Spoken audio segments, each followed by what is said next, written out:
Сәлем достар, қалайсыздар? Яндекс грузовой мен бір күндік табыс туралы видео. Мен атым Тархан. Бізбен бірге болыңыздар. Лайк басыңдар, комментарий жазыңдар. Сағат 10 бүгін кеш шықтым жұмысқа. Күнделікті Яндекстегі табыстың айтатын болсам, сағат 8-ден кешкі сағат 6-ға дейін менің бір 45 мың жасаған күндерім болған. Ол даже аз 50-ге дейін барған.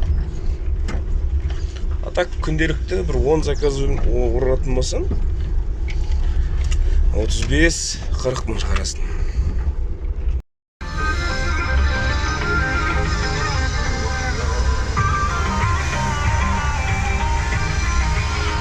Бірінші заказға кетіп бара жатырмыз. Бірінші заказымыз Алтын Орда базарынан Отепов көшесіне қарай. Біз қанша шығатынын көреміз. Бір күнде в среднем қиналмай жұмыс істегеннің өзінде где-то 30 мыңдай шығарып болады. Бір күнде 30 мың шығарып отырса, рахат емес па? Бір айда 900 мың кесесің. Демалғаның бар, ана-мына 700 мың. Шіркін-ай, Алтын Орданың пробкасына-ай деші. Автокөлікті сұрайтын адамдар бар екен комментарийда. Бұл ДАМАЗ, Chevrolet ДАМАЗ. Бірақ бұрындары Devo ДАМАЗ болып шыққан. Қазір Chevrolet американец дейді. Вложений нет деген сияқты. Таксопаркке ешқандай несі жоқ. Разница жоқ қандай таксопарктен. Главное, грузовой тарифтары болса болды. Грузовой тарифта андай бонус 40% жасасаң бір бәле деген ондайлар жоқ. Басталғаннан бастап жоқ. Сондықтан бұл жерде ондай бонуссыз әдемі ақша табуға болады. Бұл жерде ең қысқа жүргенім, менің қысқа жүргенім 10 минуттық жер шығар. 10 минут поездка болды. 10 минут поездканың өзіне азақ жер пробкамен 10 минут есептеген. Сол жерге жеткенде маған 2900 теңге есептеп берген. Азақ жерге. Яндекс грузовойда ең минимальный тариф 2150 теңге. Сондықтан да адамдан сығанша груз тасыған әйбет. Груз тасыды деп бәрін ДАМАЗ алып шығып кетіп жүрмеңдер, жұмыс бітіп жүрмесін бә. Сол қазір грузға баратын боламыз. Походу бұл тек қана жеміс жидек овощтар болдым. Соны басамыз, ары қарай көрсетіп боламыз. Бірінші заказымызды алып кеттік. Жолда уақыт бізде 38 минут.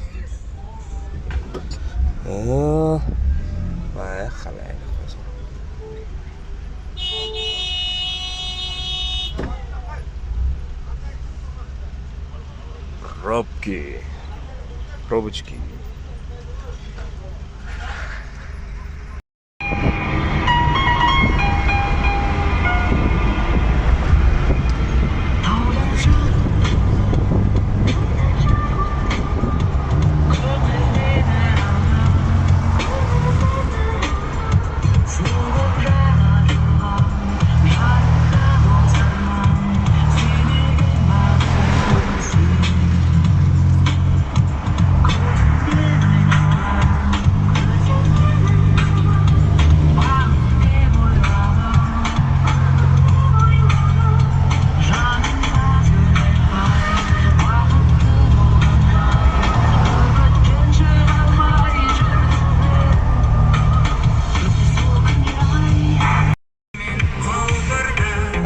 Ада жақтағы тауларды қараңдаршы, dedege kelebet.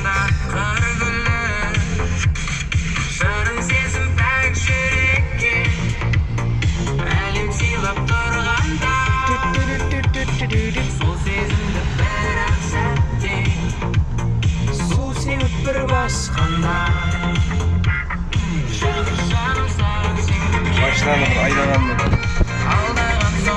4-5 ай болды ғой, 8 мың жүріп салды. Жоқ, 3 ай, 3 ай, 3 ай.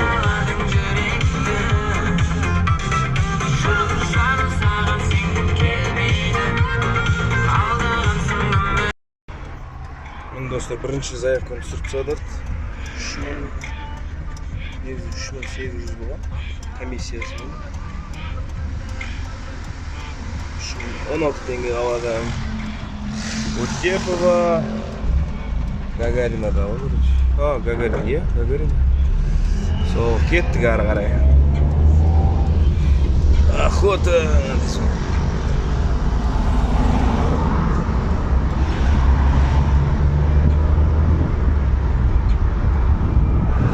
Өткенде қандай сұрақтар болды? Тағы бірдеңке біреу сұрап еді. Минимальный бағасы сондай.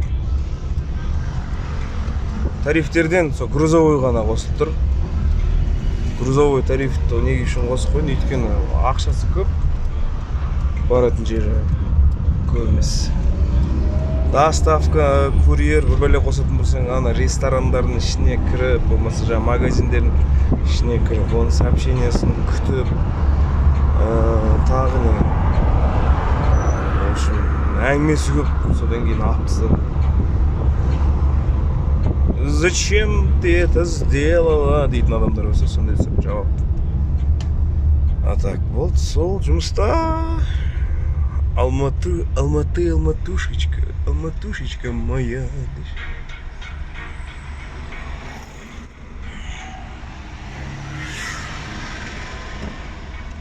Сол, если что, қазір заказдар түссе, звондайым деп. Хабарласам ғой, брат, давай. Тағы да айтатын нәрсе, грузовойда, в общем, заказдың өзінде екі түрлі заказ бар да. Біреусі без грузчика, екіншісі с грузчиком. Вот, с грузчиком деген заказдар бағасына 1600 ба, сондай теңге қосылады, или 1500 теңге ма. Сонда, и плюс жаңағы услуга грузчика дегендер бәрі қосылып, мысалы 2000 теңгеге баратын жерге сен 3,5 мыңға барасың. Сондай кайф бар. Грузчик дегенде де өз жерде бір қатты бір көп зат емес. Кейбір еріншек адамдар кішкентай сумканың өзіне грузчик жалдайды. Сол себепте кайф. Ақшасын аласың да, сумканың артынан лақтырасың да. Барып, апарып тастап, смело айтасың. Қазір біз Пожаровкаға төмен қарай түсіп келе жатырмыз. Қаланың ішінде негізі қазір осы уақытта заказ көп болу керек. Жарокомен до конца Төлебиге дейін түсеміз, Төлебиге көреміз. Егер жоқ болса, Розбакиева төмен қарай түсіп көреміз. Өйткені Розбакиевада өздеріңіз білесіздер, оптовка бар, астында барахолка бар. Заказ в любом случае шығады. Очередной заказ деп енді батяқ сөйледі. Не, қазір түсіп келе жатыр еді, Жарокомен. Сол тағы бір заказ түсті. Абдулла Шакарима көшесіне апарып тастау керек екен, Розбакиевадан. Опа, брат, ренжіме, мен сені қыс жібердім.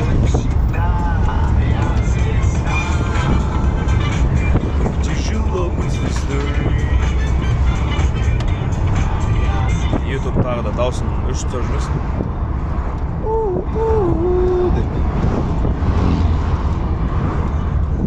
Вот, қазір Пасатбаева солға и Розбакиева жақтан алып кету керек екен. Все. Так, екінші заказ жаңа мопед болған. Бітірдік. 5 мың. 2700 теңге ғой минимум. Қандай болды? Все, кеттік. Дальше охотиться. Келесі заказға.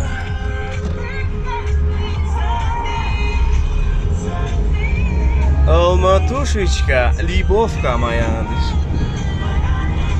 Сол, жалпы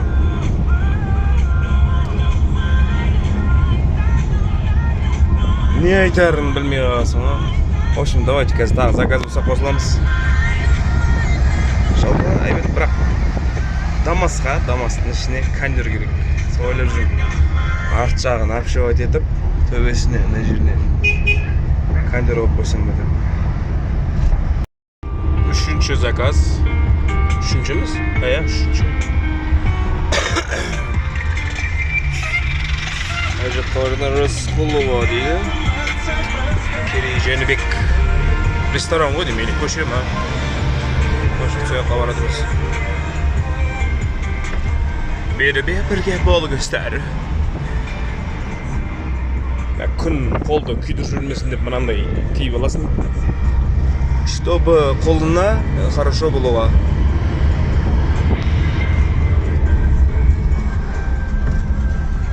Көшерін асфальттарын дұрыс жасамайды, постоянно бычыт болады.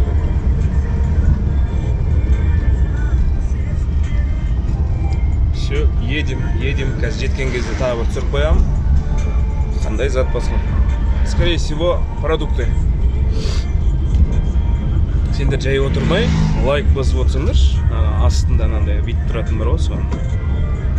Давайте. Вот.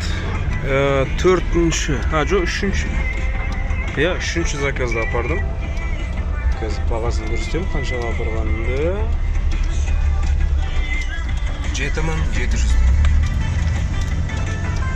Ничего, да? Классно, да? 7700 теңгеге, сонымен общий сендер құлап қалдыңдар ғой. Общий 14000 теңге шықты. Бүгіндікке оны әлі біткен жоқ. Жұмыс істейміз. Жаңа 3 заказдың 14000 теңге. Мынау енді мощный район екен, әдемі, маған ұнады.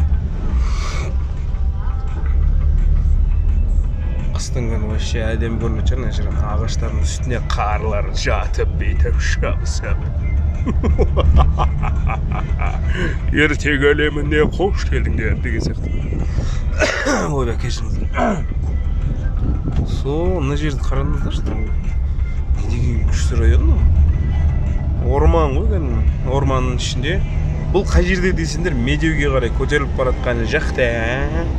Дамбаға жетпей, солға қарай кетіп қалатын район бар ғой. Сол жерде. Әдемі жер екен. Особенно қазір көрсетем, мына жер. Мына жерде домдар, кәдімгідей үйлер, кәдімгідей күштап салбаған бәрі. Так, закрыть. Дальше жұмыс істейміз. Опа. Айнаға қарап қоясыңдар өздер. Так. Мына жерден шатаспасам, біз оңға кетеміз. Правильно. Райондар бар екен мына жерден. Лежачий мылцалар. Мына жерден басталады әдемілік. Әдемі красотулечка. Андай токийский дрифт деген кино бар еді ғой.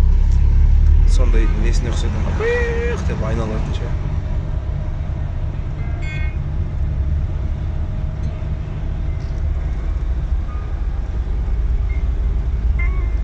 Слишком жарық болып тұр ғой сендерге. Сәл бүйтіп қой. Мощь ба? Бірақ қыстың күні мына жерге машина Кәлем-бәлем машина көтере алмайды ау.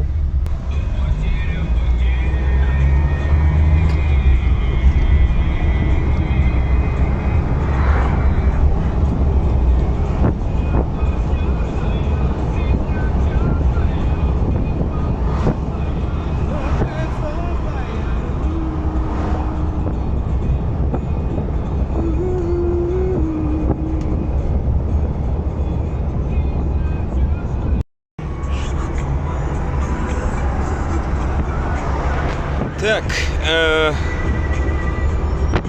Аль-Фарабида обязательно пробка болады. Өйткені Есентайдың алдын жасап жатыр. Ол жерде не жасап жатырған ешкім білмейді. Үлкен сұрақ туындап тұр бәрінің көкейінде.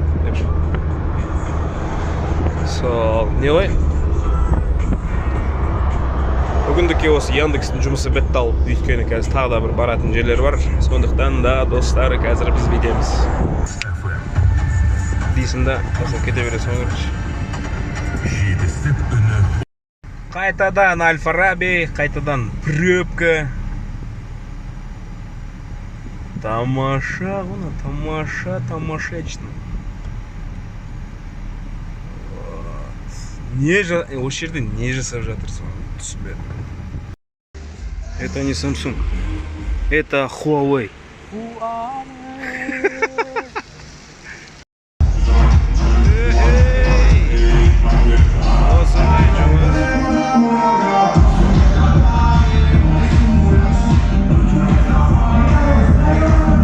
Работа, коррек, сердце, жүрек, заяц, қоян.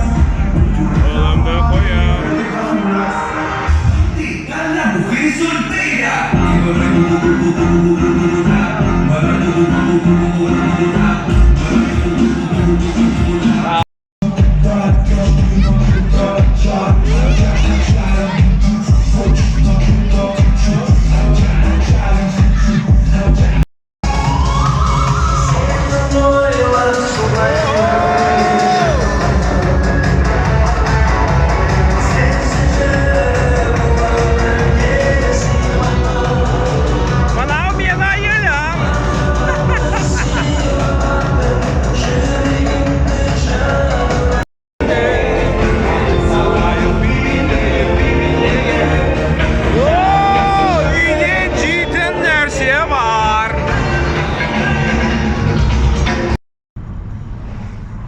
Короче, бәрін түсіруді ұмытып кеттім.